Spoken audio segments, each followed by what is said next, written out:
जब ये इथेनॉल आएगा, इसकी कोई टाइम फ्रेम है कि कब तक आएगा? आपने बता दिया 2025 का, 2025 तक ये तो 20% मिक्सिंग, मैं पूरा ओवरऑल 100% की बात कर। देखिए 100% को भी ना हम एम करते हैं, ना वो मार्केट फोर्सेस पे होता है। मुझे लगता है अगर एथेनॉल की कंपटीशन करनी पड़ी फॉसिल फ्यूल को, तो फॉसिल फ्यूल अपना दाम कम कर देगा क्योंकि वो आउट ऑफ मार्केट ना चला जाए।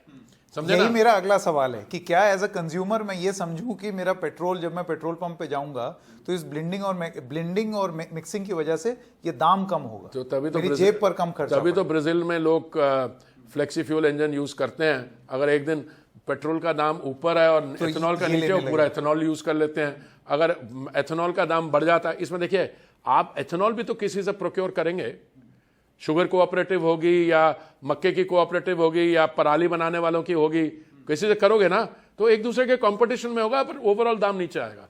मैं ये पूछना चाहता हूं कि इतनी जब इथेनॉल की डिमांड बढ़ेगी, आप उस तरीके की योजना बता रहे हैं, तो इतना हमारे पास सप्लाई है कि हम वो इथेनॉल मुहैया करा सकते? देखिए मैं फूड प्रोडक्शन की बात बताता हूँ आपको, कहाँ हमने शुरू किया था। आज मैं सऊदी अरेबियन डेलीगेशन के साथ था, वो कहते 20 साल पहले कोई चावल नहीं खाते थे, उनके स्टेपल डाइट में नहीं था, आज सिर्फ बासमती खाते हैं। तो मैं ऐसे है, आप बना पाओगे और आप बनाओगे तब भी। शुरू में मेरे पास लोग आते थे, सर हम एथेनॉल प्लांट लगाने जा रहे हैं। मैंने कहा आपको बधाई हो, आप लगाइए। सर एक बाय का एग्रीमेंट कर लीजिए। आप जो प्लांट लगा रहे हैं, कोई मेरे पास बाय एग्रीमेंट के लिए आ ही नहीं रहा। उसको पता है कि जो सरकार की नीति, मोदी जी की नीतियां हैं, उसमें एथेनॉल तो जरूरी होगा ही होगा।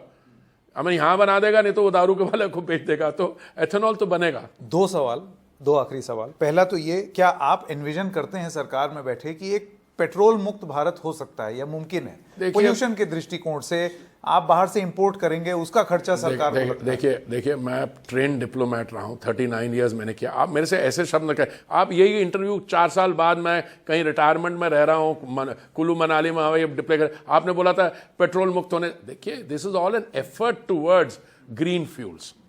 पेट्रोल फ्री तो कभी मैंने कभी कहा ही नहीं है। और चलिए 2030 में होगा या 2040 में होगा, आप जवान हैं, आपके समय में हो जाएगा।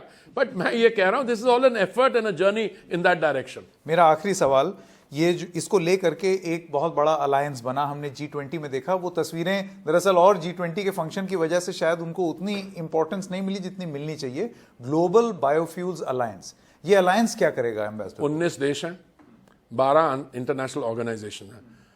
और ये इसकी विशेषता क्या है? अभी अलायंस बनी नहीं, इन्होंने लिखित में दे दिया कि हम बनने जा रहे हैं। This is the speciality. मैं माना अगर एक अलायंस होगी जो इनमें पार्टिसिपेटिंग ऑर्गेनाइजेशंस हैं, ब्राजील में, यूएस में, जब वो लोग अपने लोगों को कहेंगे। मेरे पास ऑलरेडी फोन कॉल आया, कल तक इंटरनेशनल एनर्जी एजेंसी कह रही थी, जब मैंने कहा था कि $92 बिलियन की मार्केट है, उन्होंने बोला नहीं 92 नहीं, 192 बिलियन। हमारी बायोगैस एसोसिएशन कह रही है आप क्या बोल रहे हैं, ये तो $500 बिलियन की मार्केट। मैं दावे से कहता हूं, here I will stick my neck out, this could be a $1 trillion market. Biofuels, yes, तो ये सरकार it could be and all the stakeholders will cooperate, it can be a $1 trillion one।